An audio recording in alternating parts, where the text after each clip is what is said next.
Steve. Kaya naman sa pagpasok natin dito sa drafting phase, hindi na natin nakikita yung mga likes of Roger, Zushin, Zask. Ang mga nakikita na natin ngayon, Matilda, Nolan, even the Hayabusa. Oo, so depende na ako na pa-prioritize dito ng side ng TLPH. So binan pa rin si Zask.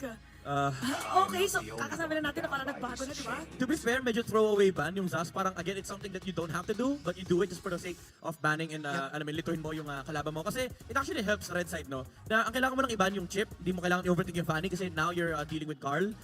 Again, do take note na sila mismo nagsabi na in the works yung Fanny dito ng TLPH, and for the longest time they've been actually staying away from it. So, Smart Omega, hindi nila kailangan overtake yung jungle picks dito ng TLPH. All they need to do is remove yung mga comfort heroes dito ni Sanji. Then, potentially, set up for your own Fanny. Kasi maliban natin, pwede gamitin yan ni Andoryo. Yeah. And dahil nga sinarado yung mga heroes na yun, open yung Matilda, open yung Hayabusa, open Hayabusa, even Nolan. yung Nolan. So, ang daming magiging trades pagpasok pa lang natin ng first phase ng draft. Ano napapaisip ako dito kung assassin ba yung pa-prioritize ng TLPH or heroes for Edith. Sanford? Is Yes. Edith could be one, And more. pero Julian pa rin. What? Okay. Well, ewan ko kung ano pero Julian over Nolan. Anong story kaya nung... May history kasi Sanji sa Julian. So, I think it's okay. a flex. From TLPH. Again, wala na masyado yung Roger, no? Kasi nasaktan talaga siya sa 20 physical magic defense nerf sa kanyang ultimate form. Pero now, Smart Omega, they go back to the, to the heart of Big J. Alam natin kung gaano ka well composed ang barangay kapag hawak nila tong hero na to, especially on the likes of Jome on the gold lane. Maybe alongside the Nolan. There you go. Oh, actually, Arlot yung pinili nila dito. Yung Arlot actually pwede pang flex para Yeah. dito sa Smart Omega. And in a way, deny pick din kay Sanford. We all know how wonderful Sanford is when he uses comfort fix such as the Arlot. But now, open ang Luoyi, open ang... Edith actually is still open. Edith, ang dami pang open ngayon. Yeah, even the Paramis, Paramis, diba? yes. Paramis, Pain. Oh. Yun yung mga usual na answer versus the Harit and the Arlots, yung Bane, kasi yung Deadly Catch nakaka-battle ka. Although you can say na yung Arlot din maganda versus Bane kasi displacement factor. Pero kapag very strong yung team fight dito ng TLPH, I think it could work. Maybe something like a Bane Eve? Yes, basta I'm Edith. the priestess of Lolita? Iron Lightning. Ay, Edith. Edith. Ooh, wow. Edith, okay. So ang ganda nga actually, kasi naban ng Omega yung Valentina.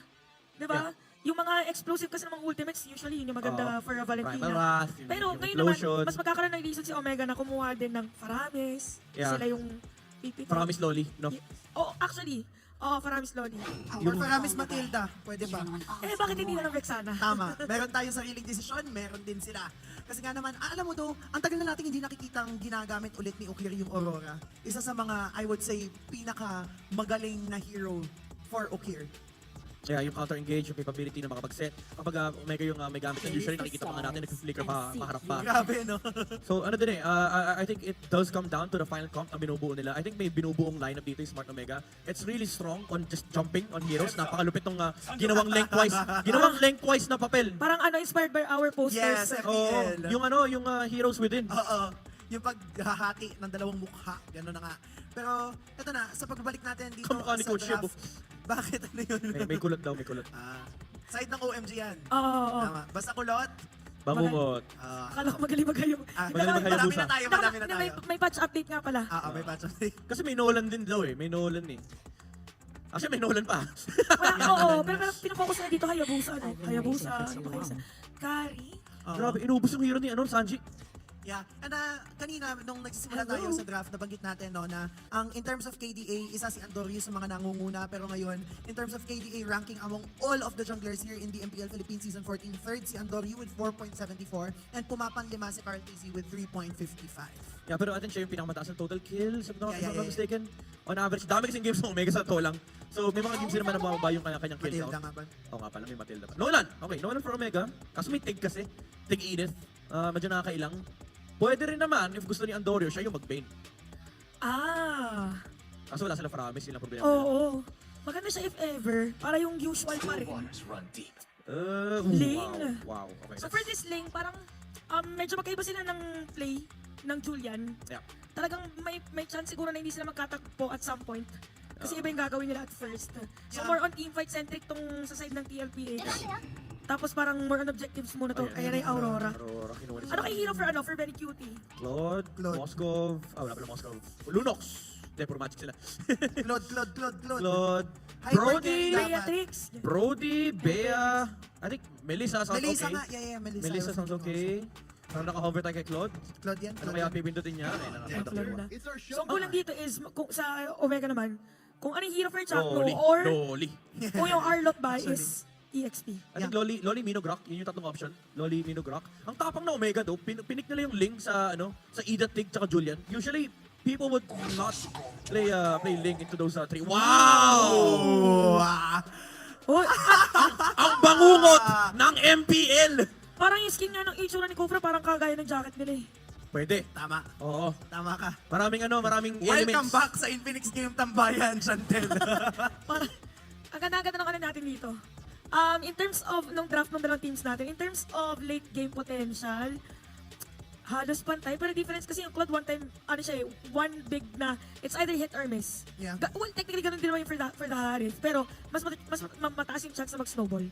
Yeah, and yung pagsa-snowball na yun ang kailangan nating bantayan between the cavalry and the barangay. Kaya naman wag na nating patagalin pa. Casters, take us to the Land of Dawn. Magsisimula na nga ang game number 1 of this best of 3 series. Maglalaban na ang Cavalry at ang Barangay. At makikita na natin kung sino nga ba ang makakakuha ng momentum in game number 1. May mga nagbabalik na hero, lalo na ang isa sa mga signature ni Jack Mamba. Walang iba kundi ang Kufra mula dito sa Barangay. Ngayon naman, Carlito with this Julian. For me, na-miss na rin na gamitin ito eh. Oo, first pick Julian pa ang ating nakita mula dito sa Team Liquid Philippines. Meanwhile for Omega, last phase Kufra naman ang naging sagot nila. Matagal-tagal na rin na hindi natin nakita sa MPL ang Kufra ni Jack Noob. Oo, nakakamiss talaga. Marami mga highlighted plays. Total highlight match natin to eh. So talagang kaabang-abang ang ating mga matutuklasan dito sa laban na ito. Pero si JP ay nanggugulo pa rin. Ayaw, kumbaga, ito yung trabaho nila. Pero ang trabaho naman ng mga explainer natin ay mag-flex na mag-flex. Oh, pwede nang kunin yan, pwede nang bilhin. Get yours now. Nandyan ang Team Liquid Recall at pati rin yung sa Smart Omega. At nung nalaman nilang tapos na ang commercial break, agarang bumalik sa bakbakan. Nagsapa ka na kagad dito. Oo. No? Pero again, maganda pag-usapan itong dalawang XP laners natin. No? Remember, yung Arlot recently ay na-buff Oo. dahil nga wala na siyang mga mana. Habang yung edit naman ay na-nerf. Diba? Oh, kumbaga parang pati yung items na binibili, katulad na lamang yung Thunderbelt ay pinahina na. Pero ito na, nagsa-stretching si Jack Noob. Okay, Nakaharap kaya ng isa. Okay, pasok din si Andore dito. Kaya lang, paubos na rin yung kanyang energy. Kaya lang si Chakno, may ipit din. Meron siyang flicker na nagamit. At matagumpay ang naging skirmish na yun para sa DLPH. Buhay pa naman, kahit papano, though nagamit na ang flicker at saktong-sakto magkakaroon ng pagong. Walang flicker si Jack Noob by the time na maging level 4 siya. Napakalaking bagay dito para sa Omega. Oh, importante talaga, lalo na yung mga pambiglang setup. Meron naman siyang, may Tyrant's Riven siya, yung pambigla din niya. Pero iba kasi yung impact kapag may kasamang flicker. Oo, iba yung impact din. Pwede mo rin ibahin yung angulo ng Tyrant's Rage mo. Yung pagyakap sa ere, biglang may pader na pala. At yan ang mga alam natin kayang gawin ni Jack Noob. But right now, level 3 without flicker. Kung magbibigay lamang ng vision dito sa third and DLPH, okay out dito. Di at aabot dito si Antonio. Ngayon, napagong ay nakuha na ng Team Liquid PH habang nailapag na kagad yung Eternal Guard. And Sanji, with that first blood, si Atoy Aro pumasok na rin. Double kill na kagad. Wow! Para kay Sanji, habang si Sanford ay mabubuhay kasama pa ni JP. Wow, nakapagpagong at nakakuha ng Oy! kills. Hahabulin pa si Andorio pero nakatakas naman gamit ang Finch Boy still. A 1K gold lead para sa Team Liquid Philippines at pinakaunang pagong pa lang yun. Ang liksi talaga. No? Kapag nakahawak si Andori ng mga mabibilis na hero, for example, yung mga Hayabusa, yung mga Ling, i-expect mo ka talaga na kung saan-saan makikita at kung paano gamitin ito ni Andori. Hindi lang naman basta kulot, magaling mag-Hayabusa, magaling din mag-Ling yan. Oo, madami. Tsaka number 1 siya sa lahat ng mga kill-centric natin na stats. So, ito yung masasabi natin. Talagang siya yung kulot na pangungot ng barangay. Bangungot no? Kakaiba ang moniker ng... kumbaga kung isipin mo, tama naman may bangungot talaga na, alam mo yung kahit gising ka, umaatake, di ba? Nakakatakot yun. Di ba yung gising ka, binabangungot ka? Buti na lang caster tayo. Buti na lang talaga. Ayan na, si JP! Ayan na, buti na lang. Nakahuli din dito. Isa sa mga kasalanan niya nakunin. Itong si Jack Mama habang nila mag-isangan for. Aray! Sanji naka-flicker out. Napop na rin dito yung Pride of Ice. Pilota! Si Atoy R ay pumasok din. At nakuha nila yung kagustuhan nila doon. Napakagandang pagpasok mula kay Atoy R. Nahanap niya si Sanji na wala ng Pride of Ice, pati naman flicker. Kaya naman sinakto na niya at pinasok na rin niya underneath the turret. At tandaan natin na walang flicker si Ryota during that time. Talagang naging naging aggressive lamang at alam niyang kaya niyang makaligtas despite having no dashes available apart from the Vengeance. 15 seconds bago lumabas ang pangalawang pagong at TLPH ang mukhang mauuna around that area with their jungler already set at nagbabak pa lamang si Andorio. Alam mo, sinet ko na talaga yung sarili ko dito na all-out actionan ang ating matutunghayan dito kasi Smart Omega, remember, sanay sila sa mga ganitong klaseng laban. Yung mga early game na na dikitan and Team Liquid PH, alam naman natin, di ba, noong mga panahon na yun. Ayan na. Mamaya natin, Oh! kasi Tyrant Save versus Tyrant Save. Ngayon, 3-man implosion. Nakasunod yung mga members ng Team Liquid PH. Habang Smart Omega naman, ibabawi, nakakuha na rin ang pagong mula dito kay Ukir. At ngayon naman ay si Carlito, kanilang pinupuruan. Tyrant Save, nakaiwas pero hindi makakaiwas sa kamay ni Joe. Big J with the play. Naglapag ng Zaman Force. Napakaganda na sana nung counter set na pinakita ni JP doon with the 3-man implosion matapos makakuha ni Chakno ng target. Pero with the Zaman Force and yung sabihin na nating extended team fight na meron dito ang kupunan ng Omega, nahirapan na mabuhay ang Team Liquid doon. Yun na nga, speaking of paghihirap, nahirapan na rin na umabot itong si Sanford sa unang torre doon sa may bandang itaas. Mabilis na switch ang ginawa nila. At ang mabilis ang switch din lang sa Chak Mamba mula modern to vintage. Wow. Dahil 53 games na Kufra ang nilaro niya sa MPL at 62% ang kanyang win rate. Napakataas po niyan. Kung babalikan natin sa unang serye or pangalawang serye, rather nakita natin na bumalik din yung vintage Kelra pick na Alice Gold naman. So ngayon nagbabalik yung Kufra naman ni Chakno. Sabi nga nila, sabi nga sa isang kanta, nawawala, bumabalik, ito na naman. At ito na naman ang mga pasiklab ng mga classic ng mga players natin dito. Mga veterano na rin, I would say. Pero nakakatuwa lang isipin na lumalabas na itong mga heroes. Tsaka matagal-tagal na rin. I think the last big game na naalala ko mula sa Kufra Chakno, yung 52-minute game pa niya Ay, against oo. Brand, I think season 7 pa noon. And alam ko nilaro naman niya yung Kufra sa mga ibang liga, but that was the most memorable one kasi hanggang ngayon ay hindi na be-break ang record na yun. 52-minute na Grabe yun. ML game. Makikita mo pa nga sa mga highlights sa mga Sokmed, sa mga TikTok, di ba? Makikita mo pa rin. And now na si Andorio ay kumukontrol na rin ng lanes. Ito siguro yung maganda na kapag meron kang link. Ang bilis mo kasi makatalon from one place to another. At isa to sa mga kailangan bantayan actually ng Team Liquid PH, yung mga split push na kakayahan ni Andorio. Tsaka yung mga tawag doon yung pag-manage nila ng waves during a Lord. Ito yung bukod tanging jungler na pwedeng siya yung mag-control ng wave tapos babalik para lumaban around that Lord area. But right now, ay pangalawang pagong pa lang naman or pangatlong pagong na palaan, huling pagong ng larong ito at hihilain na agad ng Team Liquid. Ryota! Ako ginawang gold ball. Itong si JP pero meron pa siyang implosion. Nakakatakot ito. Naubusan na kagad ng resources ang Team Smart Omega. Habang yung turtle, sino makakakuha? Si Sanford. Pero si Ukir pa rin nakakuha ng turtle na yun. And this time, pasok si Jack Mamba. Habang si JP. Yung implosion. Pero na-purify lamang ito ni Ukir. Mamamatay ni si Jack Mamba. Tempest of Blade. From Andorio. Nandun yung mga blades. Apat na blades. Yung mga blades. Ano yung blades? Kain gano'ng karaming blades pa yan. Grabe, napakabilis ng mga kamay ng ating mga manlalaro. JP with the flicker implosion at nakapag-react pa nga si Andorio doon. Ang bilis ng pagpasok ni JP pero nakaligtas pa rin naman in Omega. Nakuha nila ang panghuling pagong at nakatore pa sa baba. Kaya naman, kahit pa sabihin natin close game to, may unti silang kalamangan. Yan, nakakagulat yun. And ito yung gusto ko i-comment kay JP, no? Yung decision making pagdating sa mga setups, no? Hindi niya pinapabayaan na hindi ma-maximize fully yung implosion. Lalo na pag gumagamit siya ng mga ganitong klaseng hero, no? Kumbaga, namamanage siya ng maayos kung kailan niya pipindutin yung mga ulti niya, even the flicker. And ngayon, kung titignan natin sa item, nakakapondo-pondo na rin pala dito si Carlito, Medyo masakit na talaga. Kahit pa sabihin natin 0-1 and 5 siya. Yung 5 assist na yan, parang isa't kalahating kill na rin. Ang gold na nakuha niya. Kaya naman, with a Julian na napakabilis din naman mag-snowball, ay siguradong masakit na si Carlito. Pero tignan natin ang community prediction. Wow! I think this is also one of the first time na nakita ko na may lumamang sa TLPH sa community prediction. Barangay is rising up, kitang-kita na dumadami na ang kanilang mga supporters. Naalala ko, no? Kumbaga, bumabalik yung mga old barangays, di ba?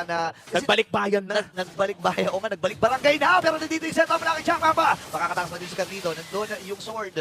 Atras muna dito ang kupunan ng Team Liquid PH.